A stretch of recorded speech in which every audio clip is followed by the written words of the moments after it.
And Jake Tapper's making it seem like, oh, well, this was just, some clerical stuff, inactive voters. He purged them off the rolls.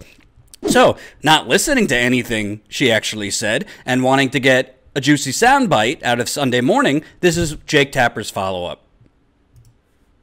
Is more than a slogan, that it is actually a common cause that cuts across partisanship. Because as I said, there were Republicans who were harmed, Democrats who were harmed, independents who were harmed, and that is wrong in one of the original 13 colonies, one of the founding blocks of our democracy, and I want Georgia to be better. Is he the legitimate governor-elect of Georgia? I have to follow up because I'm here in deference to Brian Kemp. I'm here in deference to the Republican Party. I'm here to basically make it seem like what she's saying and the theft, the election fraud, which is symbolizes banana republics, not democracies, not representative republics. But I'm here as a steward, as a PR person for Brian Kemp. So my tough follow-up, I'm not going to have tough follow-ups for any Republican on the show. I'm not going to have tough follow-ups or even do any investigation of what Brian Kemp did. I'm just going to grill her. Is he the democratically elected leader of Georgia? The person who won an adequate number of votes but that's become the governor of with all due respect, and I respect where you're coming from, and I respect the issues that you're raising. You're not answering the question. Do you think it was? You're not using the word legitimate. Is he the legitimate governor-elect of Georgia? He is the legal governor of Georgia. And here's the thing, Jake. I want to be very clear. Words have meaning, and I've spent my lifetime not only as an attorney but as a writer, and I'm very careful with the words I choose. And yes, when he takes the oath of office, he will be the legal governor of the state of Georgia. He is the legal victor. But what you are looking for me to say is that there was no compromise of our democracy and that there should be some political compromise in the language I use. And that's not right. What's not right is saying that something was done properly when it was not. I will never deny the legal permature that says that he is in this position.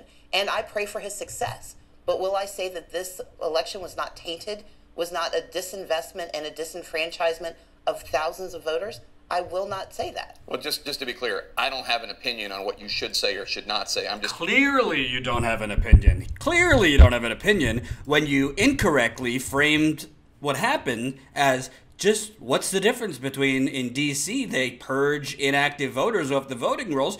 What's the difference between what happened in Georgia and D.C. and other communities?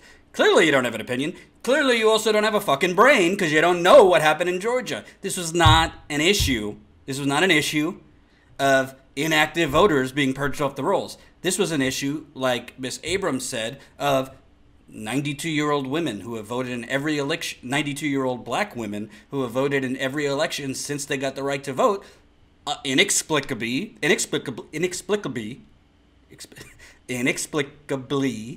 being purged off the voting rolls. Jake Tapper, this is not an interview, this is propaganda. He's either an idiot or he's being intentionally obtuse. But by what he's doing, he is, number one, minimizing the election fraud, the voting suppression, the slap in the face to black people who fought and died for the right to vote, basically to muddy the waters and make it seem like, all right, Miss Abrams, but was he legitimately elected? Are you going to just, we need the status quo. We need the status quo. I mean, you can't make this shit up. You can't make this shit up. He's wrong on the facts, and he's grilling her. I don't know why he's grilling her. Everything she's saying is true. Frankly, I think some things she's saying are not true because I don't think he is I don't think he's legally elected.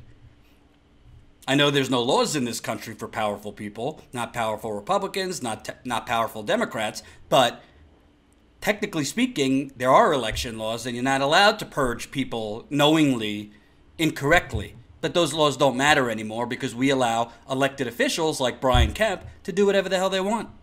So, Brian, there should be a law that, let's say someone like Brian Kemp, who was the Secretary of State of Georgia, if he decides he wants to run for governor, he has to resign as Secretary of State. There should be a law that his deputies that he appointed should also not have power to oversee those elections. That's not a radical idea. That's basically ensuring there aren't conflicts of interest and tilted playing fields. But, of course, we live in a rigged oligarchy, so those laws don't matter. Those laws don't matter. And they don't exist in most cases. So I'm going to play for you the rest of this ridiculous thing so you could see what we're up against. Because we're not just up against Brian Kemp and voter suppression and election fraud. We're up against the corporate media who minimizes this. They bastardize it because what Jake Tapper is saying actually happened is not what happened at all on the facts. It's what I would call fake news.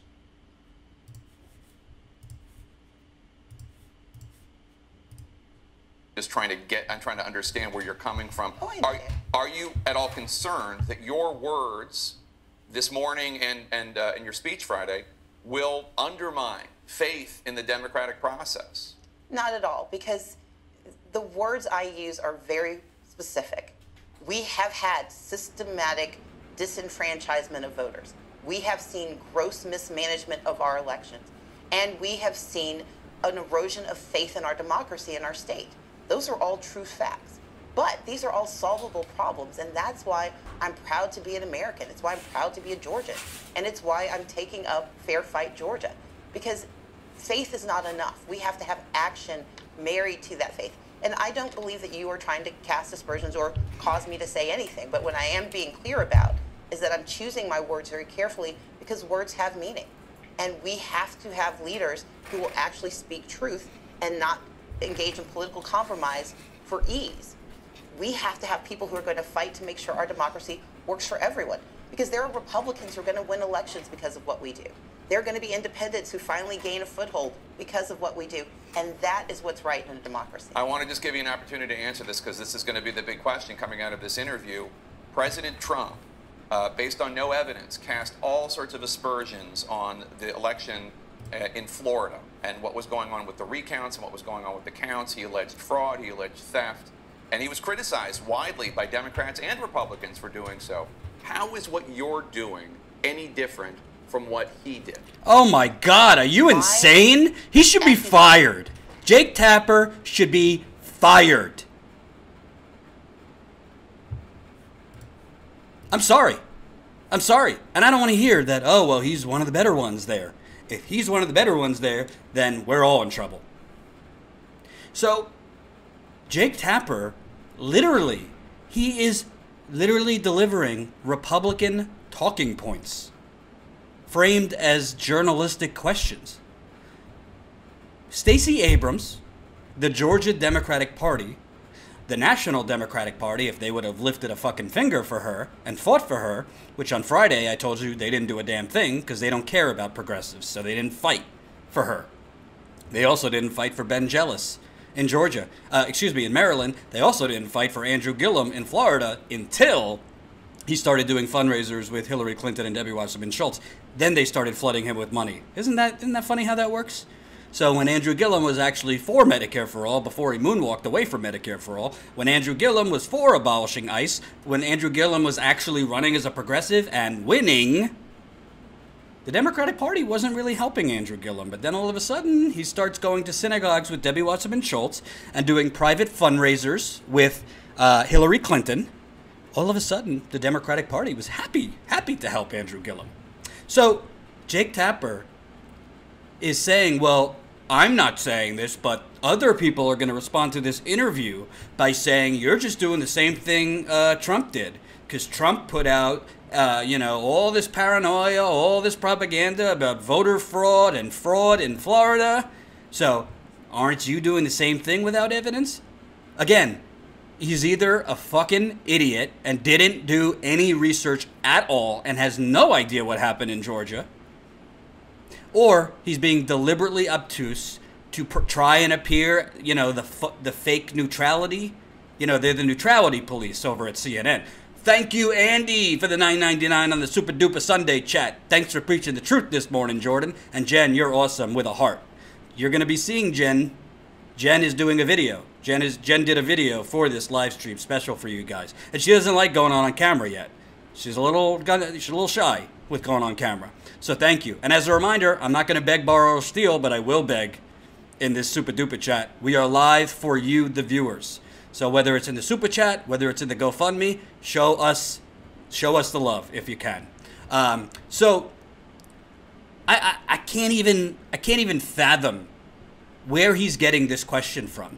It would literally be like, so I worked at Fox and I worked at MSNBC. So just so you know how this works, there's a control room with producers and editors and directors and all these people. And the executive producer is usually in the anchor's ear. There's a director in the anchor's ear, whatever. And a lot of times the producer will feed a question to the anchor, or the producer will chime in to the anchor's ear if the anchor said something that was wrong, or he mispronounced somebody's name, or just to correct the anchor. It's almost like Brian Kemp or Dinesh D'Souza or some batshit crazy Republican, like, bumped Jake Tapper's executive producer,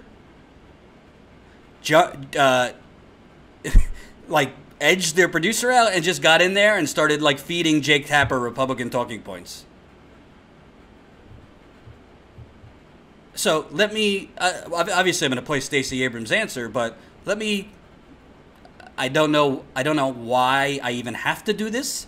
Let me explain to Jake Tapper why this is not anything like what Trump was doing. So Trump was talking about the boogeyman and voter fraud and all these things in Florida without any evidence, and he couldn't come up with any evidence. Stacey Abrams has, it's not just Greg Palast's reporting. Election experts verified the reporting that showed hundreds of thousands of eligible voters in Georgia that should have been eligible were purged off the voting rolls. That's not voter fraud, that's election fraud. You understand that, Jake? That's not voter fraud, that's election fraud. Thank you, Jimmy Ventura. NMLS, $5 in the super chat. Keep up the fight, brother! Exclamation point. Thank you, Jimmy. I fight for you. It makes no sense. There's verifiable, like, all Jake Tapper would have had to do is Google voter suppression, voter purge in Georgia. He would have had probably 200 articles come up to show him why this is vastly different. But he's drawing a straw man. This is what they do at CNN. This is what they do at MSNBC. And then they come and attack people like me and Jimmy and other people who say, hey, can you give us actual evidence that Russia hacked the election? Can you give us actual election that, our democracy has been kidnapped and hijacked by the foreign boogeyman? We are then working for the Russians, and we're Russian agents and all of this stuff.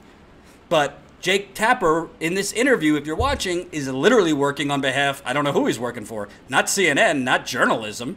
Thank you, Teramae, $2. Jordan, when you bang the table, it's very audible. Sorry. I will not bang. Thanks for the $2. I don't know who he's working for. This is not journalism. This is propaganda.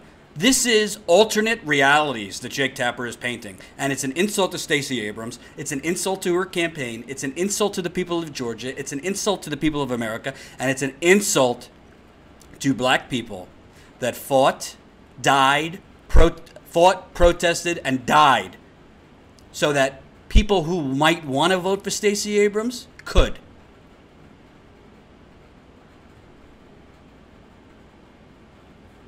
So let's get Stacey Abrams' answer.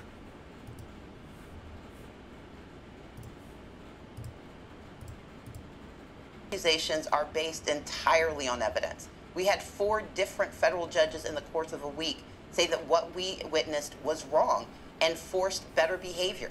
And what I'm simply asking for is another court to force even stronger behaviors, legal reforms that will guarantee that no one has to question the legitimacy of our elections. Dan Gassaway is a Republican who lost a Republican primary because they failed to adequately provide ballots that were accurate. That was under Brian Kemp's watch. And so this is not something that simply affected Democrats. This is not partisan. The head of the Tea Party in Georgia, Debbie Dooley, pointed out the gross mismanagement of how we administer absentee ballots.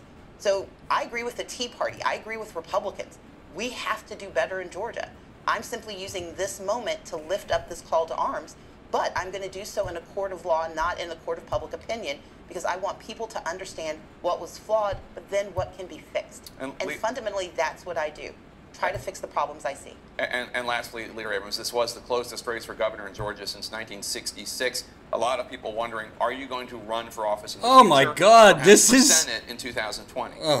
I'm going to spend the next year as a private citizen, but I do indeed intend to run for office again. I'm not sure for what, and I am not exactly certain when. I need to take a nap, but once I do, I'm planning to get back into the ring. All right, Leader Abrams, have a good nap, and thank you so much for joining us this morning. We appreciate it. Well, as somebody, Jake Tapper, who apparently napped through journalism school, Jake Tapper, who apparently napped through the last 3 months where this purging, or excuse me, somebody who's been napping during that interview, I'm sure Jake Tapper can teach Stacey Abrams a little bit about napping.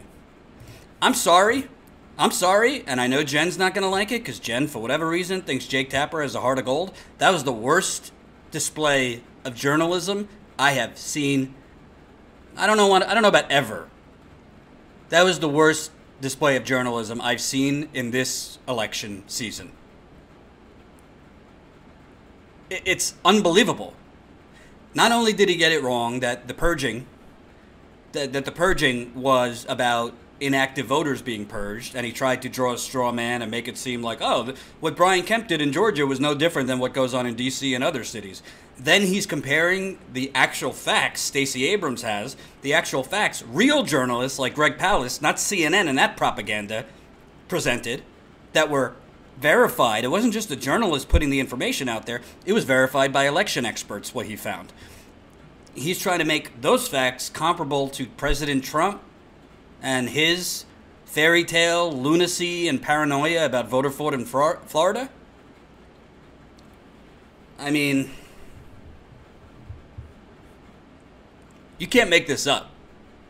And the problem is, the reason that I led this live stream with that, here's the problem. A lot of people watch CNN. A lot of people watch CNN. A lot of people watch MSNBC. A lot of people, I'm not knocking them for their age, but a lot of those people are older Americans. So when older Americans who generally, not all the time, because there's a lot of older progressives, even in this audience, but when older people are presented as news from CNN, the gospel, that this wasn't election fraud, this wasn't theft, this wasn't what happens in banana republics, this isn't what happens in Russia or Iran. It's normalized. And then, sorry to be a Debbie Downer, what is the point of activism? What is the point of voting? What is the point of journalism? What is the point if when you expose wrongdoing, when you expose criminality, when you exposed fraud, when you expose voter suppression, when you expose election fraud, when you expose racism, because don't think racism doesn't play a part. It's normalized and made to just seem like, oh, this is no different than what happens in Washington, D.C.